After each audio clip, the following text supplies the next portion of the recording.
মুখা আছে কিতাপ গ্ৰন্থ দিয়া আছে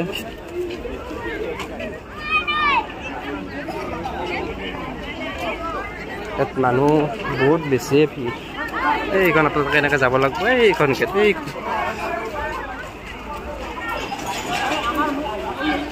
দোকান আজি বেছি লগাতকৈ বহুত বেছি দোকান 7-8 টকা খুব ধুনীয়া গছ দেখাইছে ইয়াতে ৰাস্তাৰ কাষত এখন গাড়ীৰ ওপৰত মানে তেনেকুৱাকৈ ৰাখিছে আৰ্কিটেক্সাৰটো এতিয়া আমি গৈ আছোঁ বহুতখিনি মানুহ আপোনালোকে দেখা পাইছে ইয়াত ইমানখিনিয়ে মানুহ আছে আৰু ৰাস্তাত যিমান লাইটিং দিয়া আছে এতিয়া বাৰু 5টামান বাজিলে গতিকে পোহৰ হৈ আছে অকণমান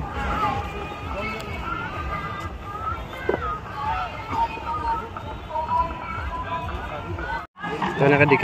দিয়াই আছে মানুহৰ ফটো যিসকলে অসম সাহিত্য সভাৰ সভাপতি পদ অলংকৃত কৰিছিলে যিমানজন হৈছিলে 1917 চনৰ পৰা পদ্মনাথ গোহাঁই বুঢ়াৰ পৰা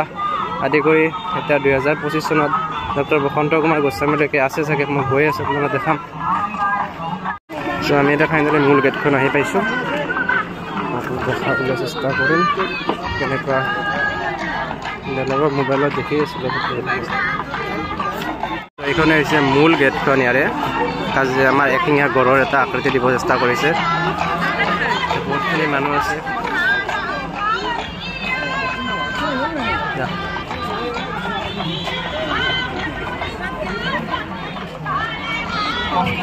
আমি এইবাৰ নামঘৰৰ বিপদজনক কাৰ্যসূচী ভাগি ৰূপায়ণ কৰিবলৈ বিনম্ৰতাৰে সেৱা ধৰিছোঁ আৰু তেখেতৰ লগত সহযোগ কৰিব সন্মানীয় পবিত্ৰ কুমাৰ দাস বাৰ্জনা সন্মানীয় ভূপেন চৌধুৰী বাৰ্জনা আপোনালোকে কবিতা পাঠ কৰোঁতে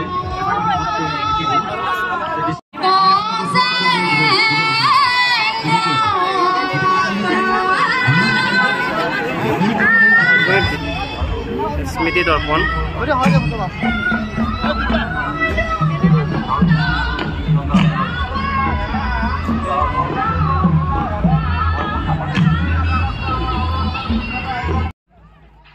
এইখন হৈছে ইয়াৰে গ্ৰন্থমেলাৰ ভিতৰতে কিতাপসমূহৰ দোকানবিলাক আছে গতিকে চাওকচোন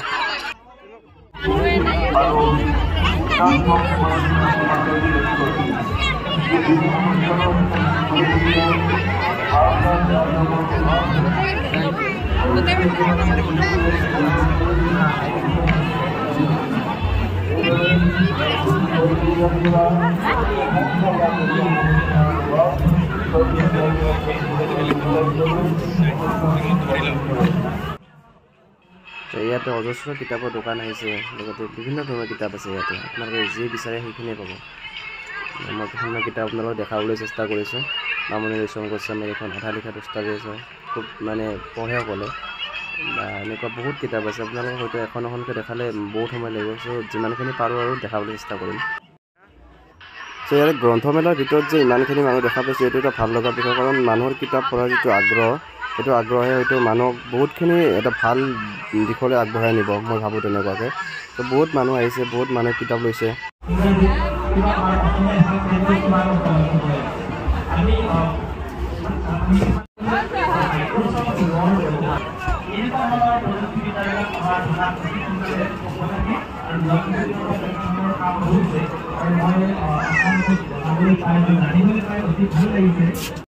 এখন হৈছে নৰেন্দ্ৰ ভাই প্ৰমোদ কলিতা নৰেন্দ্ৰ ভাইৰ ওপৰত কিবা আছে চাগে ইয়াত লিখা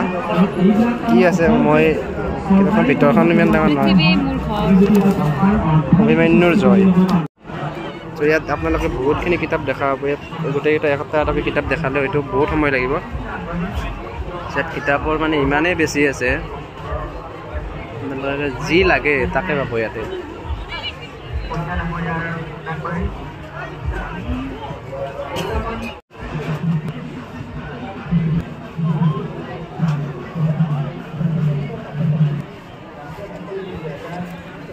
অৰুণ শৰ্মা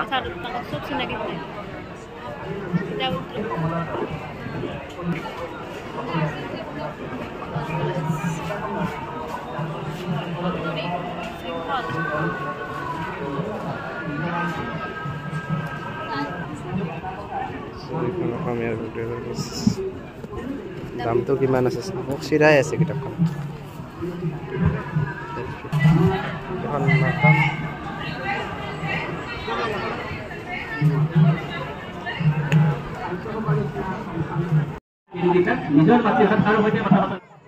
চ' এইটোৱে হৈছে অসম সাহিত্য সভাৰ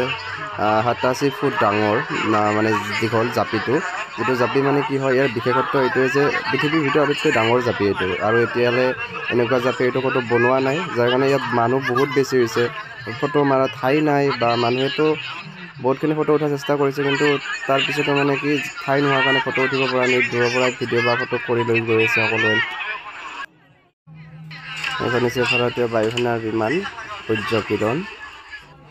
এইখন হৈছে এয়াৰক্ৰাফ্ট এইখন হৈছে এয়াৰক্ৰাফ্টে হয় এখন ইয়াত সৰু ল'ৰা ছোৱালী শিকিব পৰা বহুতখিনি সামগ্ৰী আনিছে যিসকল সৰু ল'ৰা ছোৱালী আছে তেওঁলোকে যাতে কিবা এটা বস্তু শিকিব পাৰে বা বিভিন্ন ধৰণৰ সৰু সৰু কনচেপ্টৰ বস্তু আনিছে ডিটেইলছত বুজাবলৈ যাতে মানুহে বুজি পায় এখন যুক্তাক্ষৰ বাগিচা দেখুৱাইছে ইয়াত অসমীয়া ভাষা সংস্কৃতিৰ কথাটো বেলেগেই আছিলে সৰু সৰু বস্তুৰ পৰা যাতে ল'ৰা ছোৱালীক কেনেকৈ এনকাৰেজ কৰিব পাৰি তাৰ বিষয়ে বহুত গুৰুত্ব দিয়া হৈছে চ' ইয়াত এখন বহুত বেছি পুৰণা গাড়ী যিখন ভিনটেজ কাৰ এম্বেচেডৰ ৰাখি থৈ দিয়া হৈছে এখন ইয়াত ডিটেইলছত দেখি দিয়া হৈছে এখনত কাৰ গাড়ী হয় কিমান চনত কিনিছিলে সেইটো গোটেইখিনি ডিটেইলছ আপোনালোকে জানিব পাৰিব ধানৰ বিভিন্ন জাত বকা ধান ইয়াত নামটোৱে নাই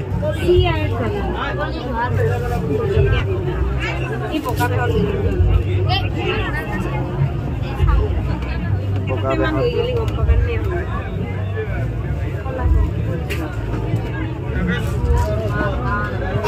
চিয়াৰ ধান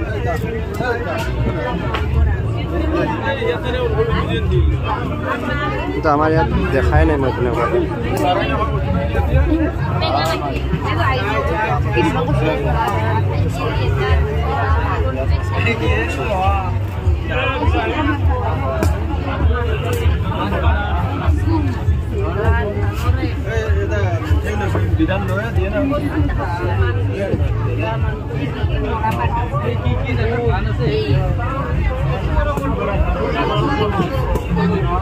মাকৈ কচু মান কচু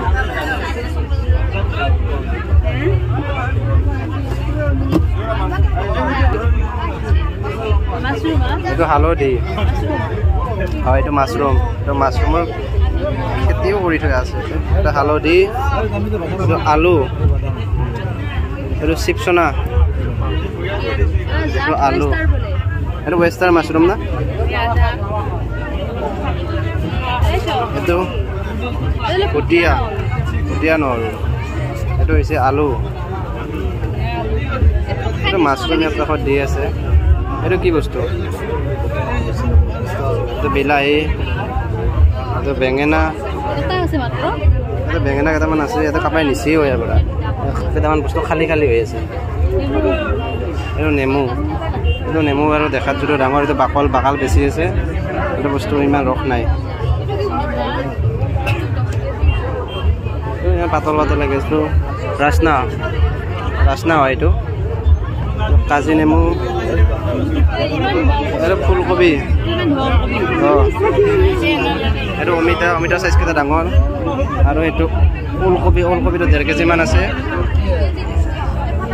দামটা কিমান সুনীল ডেকা এটা পানী লাও ইয়াত আমাৰ লোকেল যিবিলাক খেতি আছে তাৰ কিছুমান বস্তু দেখা হৈছে তিতা কেৰেলা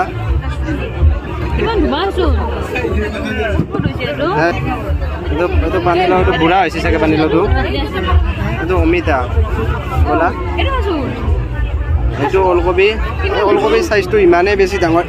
দাঙব নোৱাৰি মানে হাতেদি এইটো বগা মূলা এই মূলাটো 2 কেজিমান হ'ব ব্ৰকলি ফুলি গৈছে এইটো হালধীয়া ফুলকবি এইটো বেঙুনীয়া ফুলকবি এইটো মূলা এইটো 5 কেজিমানৰ ফুলকবি আপোনালোকে দেখা পাইছে এয়া হৈছে এৰী পলু আৰু এৰী পলুত বিভিন্ন ষ্টেজত ৰখা হৈছে আৰু এইটো এৰিপলৰ জীৱন চক্ৰ কিছুমান দেখুওৱা হৈছে এৰিপলৰ লাইফ চাইকেলটো কেনেকুৱা কোনটো ষ্টেজৰ পৰা কি হয় আৰু এৰিপলৰ এয়া পাত খাই আছে এৰা পাত খাই আছে আৰু লেটা বা এৰিপলুটো মৰাৰ পিছত কেনেকুৱা হয় আৰু গোটেইখিনি বস্তু দেখুওৱা হৈছে লগতে এৰী সূতা কেনেকৈ প্ৰস্তুত কৰা হয় এৰিপলৰ পৰা আটাইখিনি ডিটেইলছত বুজাই আছে ইয়াত মানে গাইড কৰা মানুহ আছে তেওঁলোকে একদম প্ৰপাৰলি বুজাই দিয়ে আপোনালোকে যদি ইয়াৰ বিষয়ে কিবা জানিব বিচাৰে এয়া জল জীৱন মিছনৰ এডভাৰটাইজ কৰা হৈছে যাতে মানুহে ইয়াৰ পৰা কিবা এটা বুজিব পাৰে আৰু এয়া হৈছে আছাম টুৰিজিম অসম পৰ্যটন ইয়াত কি আছে চাওঁ বাৰু ভিতৰত গৈ পেলাই তো ইয়াত বহুত মানুহ ভিৰ হৈ আছে ইয়াত বিভিন্ন ধৰণৰ বস্তু দেখাইছে গড় আছে কাজিৰঙা 100 ৰাইন'ছ আছে ইয়াত বিভিন্ন সৰু ল'ৰা ছোৱালীয়ে ফটো উঠি আছে তো তেনেকুৱা বিশেষ নাই এইখিনিত তো ইয়াতে দুটা গড় আছে এই গড় দুটাত ফটো উঠি আছে আৰু ইয়াৰ বিষয়ে যদি গভীৰভাৱে কিবা জানিব লগা আছে ইয়াত মানুহ আছে বাৰু আৰু এইটো ONGC আমাৰ যিটো অসমত 4টা তেল সম্ভৱ কৰে তাৰ বঙাইগাঁও ৰিফাইনাৰীটো এটা ডেমো দেখুওৱা হৈছে কেনেকুৱা হয় ইয়াৰ প্ৰচেছটো চ' এয়া হৈছে বিজ্ঞান মেলা অসম সাহিত্য সভাৰ অসম সাহিত্য পাঠশালা অধিৱেশন কৰ্ণেল গুৰুপ্ৰসাদ দাস কেন্দ্ৰ বিজ্ঞান মেলা তো ইয়াৰ ভিতৰত আমি যাব চেষ্টা কৰিছোঁ ইয়াৰ ভিতৰত বিজ্ঞানৰ গোটেইখিনি বস্তু থকা যেন লাগে যিমানখিনি পাৰোঁ চাম আৰু আপোনালোকক দেখুৱাবলৈ চেষ্টা কৰিম আৰু আমি বিজ্ঞান মেলাত প্ৰৱেশ কৰি দেখা পালোঁ ইয়াত আমাৰ সোলাৰ ছিষ্টেমৰ বিষয়ে দেখাই থকা হৈছে আৰু গুৱাহাটী ইউনিভাৰ্চিটিৰ হয়তো তো গুৱাহাটী ইউনিভাৰ্চিটিৰ কিছুমান মানে ষ্ট্ৰাকচাৰ ষ্টুডেণ্টে লৈ আনিছে তো এইখিনি আমাৰ আগত প্ৰতিফলন কৰিছে যে কেনেকৈ সোলাৰ ছিষ্টেমে কাম কৰে এইটো ছায়েন্সৰ লগত ৰিলেটেড গতিকে ইয়াতো pH এটা মিটাৰ আনিছে যিটোত আমাৰ পানীৰ pHটো চোৱা হৈছে যিটো আমাৰ 7তকৈ কম থাকিলে এচিড আৰু 7তকৈ বেছি থাকিলে ক্ষাৰ তো কিছুমান বস্তু চিম্পলি বুজাই দিয়া হৈছে ইয়াতে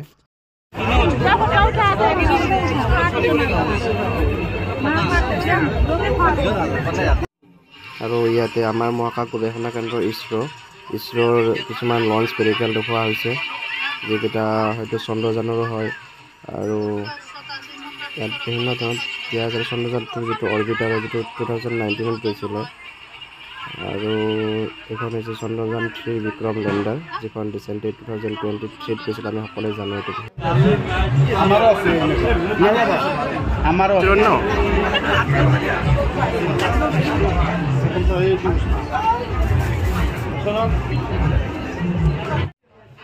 ইয়াতে ইণ্ডিয়ান অইলৰ বিভিন্ন পাৰ্টছ ইয়াত ৰাখি থৈ দিয়া হৈছে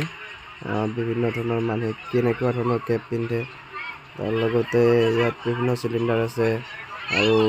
ইয়াতে জেকেটো আছে ইণ্ডিয়ান অইলৰ মানুহৰ এয়া হৈছে ইণ্ডিয়ান আৰ্মি আৰু ইণ্ডিয়ান আৰ্মিৰ ফালৰ পৰা এটা বিভাগ আছে যিটো বিভাগত বিভিন্ন ধৰণৰ বস্তু দেখাই থকা হৈছে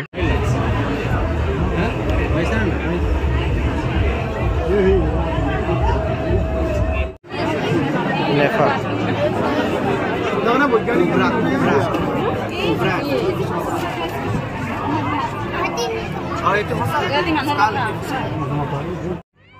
যিহেতু এইবাৰ অসম সাহিত্য সভাৰ এটা বিশেষ আকৰ্ষণ আছিল যে অসমৰ 10টা জনগোষ্ঠীয় গাঁৱৰ জনগোষ্ঠীৰ বিভিন্ন ধৰণৰ ঘৰৰ মানে এটা মানে তেওঁলোকৰ ঘৰৰ আকৃতি এটা ইয়াত ৰূপায়ণ কৰা হৈছিলে তো মই যিমানখিনি পাৰোঁ তেওঁলোকৰ ঘৰৰ প্ৰত্যেকটা ঘৰত দেখুৱাবলৈ চেষ্টা কৰিম তেওঁলোকৰ ঘৰৰ আকৃতিটো কেনেকুৱা হয় তো আপোনালোকে হয়তো ভাল পাব এইকেইটা সম্পূৰ্ণৰূপে খেৰকেইটা মানে একদম আমাৰ এই অৰিজিনেল ধানৰ ক্ষেত্ৰত অকণমান বেলেগ ধৰণৰ খেৰেৰে বনাইছে তো দেখিবলৈ খুব ধুনীয়া হৈছে তো ইয়াত ডিটেইলছত লিখি দিয়া আছে তাত কি হয় বা কোন জাতিৰ ঘৰ হয় ইয়াৰ ভিতৰত মানুহ চানুহ নাই কিন্তু বস্তুবিলাক বহুত ধুনীয়াকৈ একদম ডিটেইলছত বুজাবলৈ চেষ্টা কৰিছে তো আপোনালোকে আহিলে নিশ্চয় ঘৰকেইটা দেখা হ'ব আৰু 4 তাৰিখলৈকে আছে গতিকে আপোনালোকে নিশ্চয় এবাৰ আহি পেলাই আপোনালোকে প্ৰত্যক্ষ কৰিব পাৰে আপোনালোকে দেখা পাইছে এইটো হৈছে মিচিং জনগোষ্ঠীৰ ঘৰ য'ত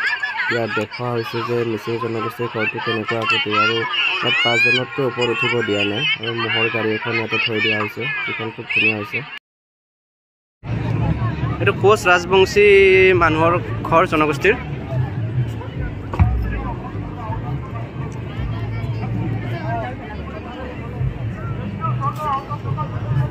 তো লাইট বন্ধ হৈ আছে নমস্কাৰ সকলোকে আজি আমাৰ কৈবৰ্তৰ ধুনীয়াডাল অসমৰ দ্বাৰা আমাৰ অবিভক্ত কামৰূপৰ যি জালিয়াকেয়ত কৈবৰ্ত জনগোষ্ঠী জালকেয়ত কৈবৰ্ত জনগোষ্ঠী আমাৰ এই বজালী অঞ্চলতো আমাৰ লোক যথেষ্টখিনি পৰিমাণত আছে আপোনালোকে দেখা পাইছে চাগে তাতে আমাৰ নিজৰ জনগোষ্ঠীয় গাঁৱতে মিচিং চাংঘৰৰ পাছৰ গাঁওখনে আমাৰ তাতে আমাৰ নিজৰ সকলো সা সম্পদ সঁজুলি তাৰ লগতে সকলো লোক পৰম্পৰা যোৱা আমাৰ আগৰ দিনত আমি পৰিৱেশন কৰিছোঁ তাৰ লগতে আজি যিটো সাংস্কৃতিক শোভাযাত্ৰা হৈছিলে তাতেও যিটো আমাৰ এই ভূমিপুত্ৰ জাতীয় কৈৱৰ্ত জনগোষ্ঠীৰ যিখিনি আমাৰ সংস্কৃতি আমাৰ এই হ'ল আমাৰ ৰঙা মেথনি এই ৰঙা মেথনিটো আমাৰ আহোমসকলে পৰম্পৰাগতভাৱে আগৰ পৰাই ব্যৱহাৰ কৰিছিলে যিটো কালক্ৰমত আমাৰ হেৰাই যাবলৈ ধৰিছিলে সেইটো আমাৰ এই দলৰ দ্বাৰা আমি বিভিন্ন অঞ্চল ঘূৰিছিলোঁ দক্ষিণ কামৰূপৰ বিভিন্ন অঞ্চল আগতলা কুকুৰমাৰা গড়গড়া বিভিন্ন মেথনিৰ ওপৰত যিখন গামোচা আমাৰ এইটো আগুৰাণ নাইকিয়া হৈ গৈছে আগুৰাণ বস্তুটো আমাৰ পুৰণি কামৰূপত আমাৰ নিজৰ জনগোষ্ঠীয়ে ব্যৱহাৰ কৰিছিল ৰাষ্ট্ৰীয় মঞ্চতে আমাৰ যেনেকৈ অসমী সৰচ মেলাই হওক এই যোৱা কেইদিনমান আগতে ৰাষ্ট্ৰীয় শিল্পকলা মহোৎসৱৰ আমি অনুষ্ঠান কৰিছোঁ এনেকৈ বিভিন্ন এইটো ৰাভা জনগোষ্ঠীৰ ঘৰ আমাৰ নিজৰ জাতিৰ কাৰণে আমাৰ ওচৰৰে গোলাগাঁও কোনো নাই ৰুৰেল মেডিকেল পাৰিব আৰু এই বৃহত্তৰ অসমীয়া জাতি বিভিন্ন জাতি জনগোষ্ঠী যেনেকৈ আছে আমাৰ নিজৰ সংস্কৃতিবোৰ জীয়াই ৰাখিলে আমিও পিছ নকৰে এইবোৰ পৰম্পৰাগতভাৱে আমাৰ শিল্পীসকলে আজু ককাৰ পৰা আজু ককাৰ বংশক্ৰমে আমাৰ কৰি আহিছে আৰু এইবোৰ সমৰ কলাত জুইৰ খেল গ্লাছৰ ওপৰত খোজকাঢ়ি খেল জিমনাষ্টিক এটাৰ ওপৰত এটা উঠি যোৱা এইবিলাক কলা দেখা পাব